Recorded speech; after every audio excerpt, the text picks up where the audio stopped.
Bonjour YouTube! Bonjour YouTube! Aujourd'hui, on se retrouve. Bah, déjà, bonne année, Bonne année 2026 à tous. meilleurs vœux et tout et tout. Que la santé et le tralala, tout se passe bien. J'espère au moins que vous passerez une meilleure année que 2025. Ouais, C'est ce qu'on vous souhaite nous en tout cas. aussi. C'est ce qu'on se souhaite. De prendre la route aussi. Oui, on est toujours bloqué là. Actuellement, là, c'est pas encore. C'est pas encore ça. Non. Et c'est pour ça qu'aujourd'hui, on vous retrouve pour une petite vidéo. Mécanique. Ah, déjà, vous avez vu les pièces dans la dernière vidéo. On vous met le petit lien ici si jamais vous avez raté. Et on a eu quelques surprises. Pas des bonnes en tout cas. Non. On va vous montrer juste après. Il est enfin temps de changer cette fichue poignée de porte qui m'a posé tant de problèmes pendant un an. Après, on l'a acheté comme ça. Il a dû peut-être être cassé lors d'une tentative de vol. Bref, on ne saura jamais. Mais bon, il était temps enfin de trouver quelque chose de neuf et surtout de gérable. Parce qu'à chaque fois, c'était Chéri qui devait se tendre pour m'ouvrir la porte parce que j'arrivais pas à l'ouvrir. Bref, c'est pas grave, mais du changement, ça fait du bien. Donc là, comme vous pouvez voir, il faut tout démonter. La poignée, le protège-porte, et il y a encore une membrane là, vous voyez, en plastique noir qui a été collée. Tout ça, il faut le retirer pour pouvoir accéder au mécanisme. Ça n'a pas été évident, mais en vrai, il s'en est bien sorti. Vous verrez bien de toute façon.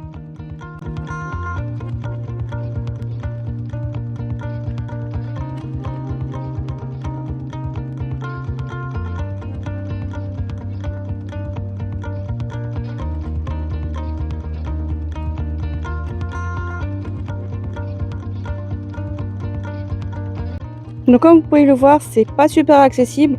Au début, il a douté s'il avait les bons outils, mais finalement, il a quand même réussi à s'en occuper. Le plus dur, c'était de retirer cette petite vis qui était vraiment dans l'intérieur. Alors là, j'essaie de vous filmer un petit peu l'intérieur du mécanisme de la porte. Ça n'a pas été évident, je suis désolée pour les images qui risquent de vous donner un peu envie de vomir. Mais au moins, vous voyez comme c'est très étroit, c'est pas facile.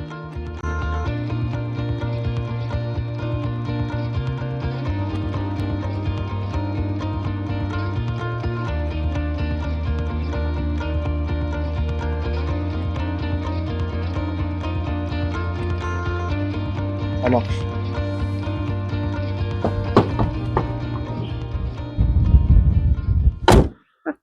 Alors, ça, c'est le feu qu'il y avait là. J'ai tout démonté. Il avait de l'eau dedans, donc on s'est dit on va en acheter un autre parce que tant qu'à faire, autant repartir sur un truc un peu mieux. Donc on en a pris un autre. Je pose celui-là là. S'il bouge pas. Malheureusement, en le manipulant un petit peu, voilà ce qui s'est passé. Ça s'est décollé. Alors déjà, c'est pas une bonne nouvelle. Et seconde mauvaise nouvelle, on va vous montrer les deux feux côte à côte. Surtout la partie basse. Vous voyez? C'est pas pareil. C'est pas les mêmes.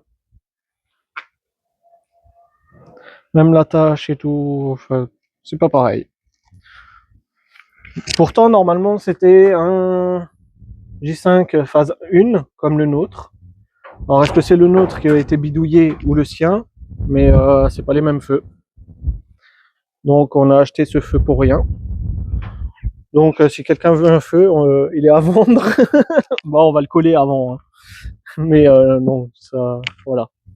Donc, ce que j'ai décidé de faire, c'est de mettre du silicone tout autour, parce qu'on a vu que ça bougeait un peu. Et je pense que c'est par là que l'eau, elle rentre. Et puis, on va remettre celui-là en place. Parce que là, il n'y a plus d'eau à l'intérieur, on l'a fait sécher. Donc voilà. Alors, pendant qu'il est en train de préparer le feu et que je vais vous montrer ça, je vais un peu vous expliquer où est-ce qu'on est actuellement. Donc là, on est toujours à Serres. Sauf que de base, on était sur le terrain de papa. Le problème, ce qu'il y a, c'est on a eu beaucoup de pluie. Donc là-bas, c'est un peu compliqué. Ensuite, le bruit des trains, c'est un enfer. Alors, du coup, là, on est parqué dans une cour d'une marbrerie. Voilà. C'est pour ça que derrière moi, vous voyez des pierres tombales. C'est pas l'endroit rêvé, mais c'est déjà ça. Alors à présent, nous allons nous occuper de démonter l'ancien moteur d'essuie-glace pour le remplacer. Parce que actuellement, nos essuie-glaces, ils bug, en fait, ils se mettent en position milieu quand on les arrête, ce qui est très embêtant. Donc là, on a bien réussi à le démonter, donc tout va bien. Et vu qu'on a le nouveau, on va procéder à une vérification, histoire d'être sûr qu'on ne s'est pas encore une fois planté. Alors là, on voit quand même il y a une petite différence, l'un est un 400 et l'autre un 300. Mais visuellement, comme ça, en regardant de plus près, on dirait que ce sont à peu près les mêmes. En tout cas, ils se ressemblent fortement. Donc là, il nous reste plus qu'à essayer parce que visuellement, là, ça a l'air quand même identique. Je ne sais pas ce que vous en pensez.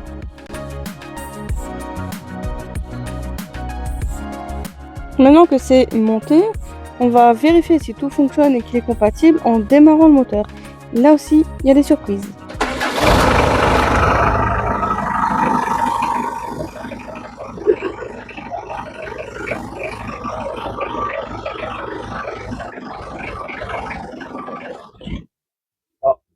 Il a calé.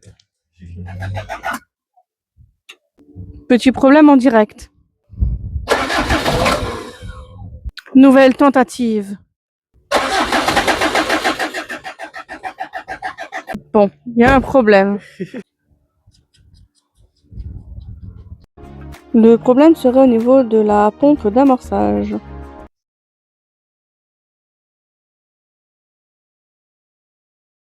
Voilà, là c'est amorcé.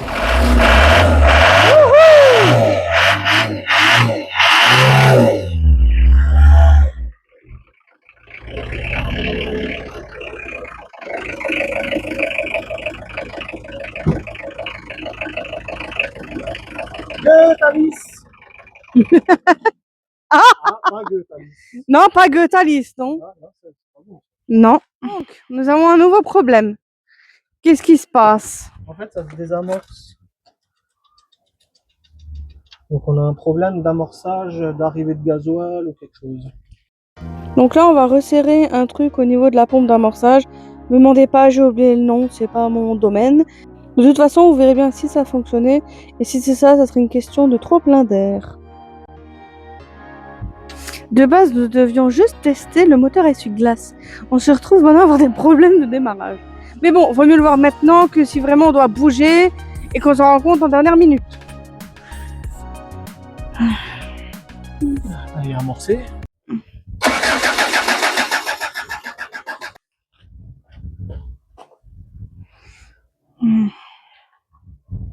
C'est amorcé. J'entends le préchauffage.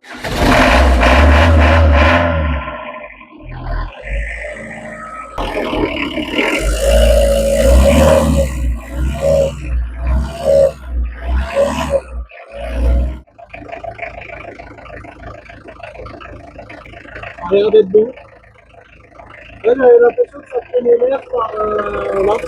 Ah, En fait, c'est la vis de désamorçage. d'accord. Quand tu réamorces, le trop-plein il passe par là. Mais si c'est mal serré, peut-être ça prenait. Et là, tu l'as bien resserré, et là, c'est bon.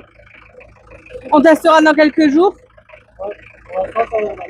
Là, je regarde si la petite vis, elle tourne. C'est pour voir si le moteur d'essuie-glace fonctionne. Et c'est le cas.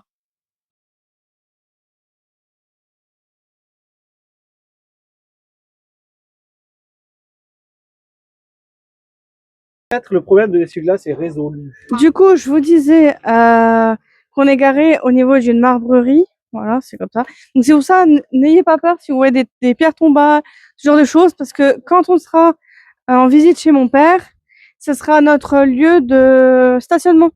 Pourquoi? Parce qu'en fait, la mairie nous a un peu embêtés. Ils ont un camping-car park, c'est super, mais 16 € la nuit, surtout quand on travaille dans le coin, c'est pas un budget qui m'intéresse. Puis même pour être en sardine, non merci.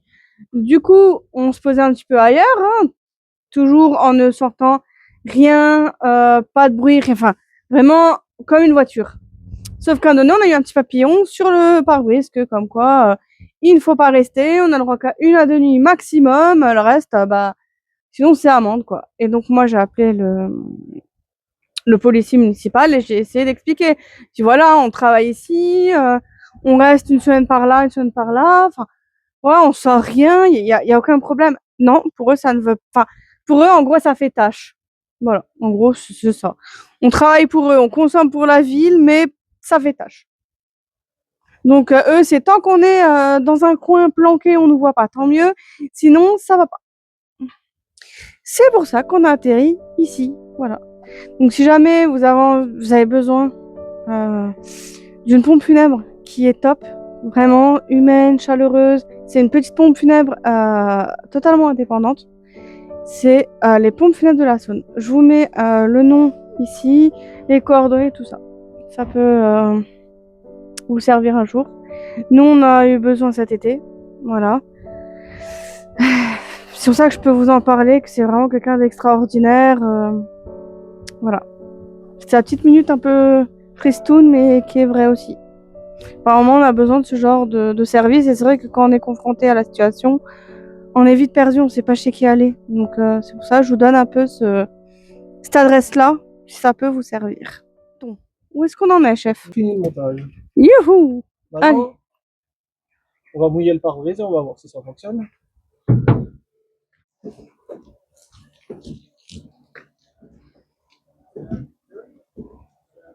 Donc on disait, la vitesse intermittente elle fonctionne, la vitesse continue elle fonctionne, la vitesse rapide elle fonctionne pas.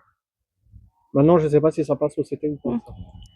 Bon bah maintenant on va se renseigner, on va voir si tout est bon pour le CT. Si on a le CT à passer. Bah, j'espère que cette vidéo elle vous aura plu, que vous avez aimé nous retrouver. Ouais. Et puis on se dit à la prochaine fois. À bientôt, prenez soin de vous. N'oubliez pas de liker, de partager et de commenter. Et surtout de vous abonner. Aussi, oui. On est proche des 100 abonnés, ça serait bien de les atteindre. Oui. Bon, allez. 100 abonnés pour la nouvelle année. Eh ben, on va rester là-dessus. Allez. Tchuss.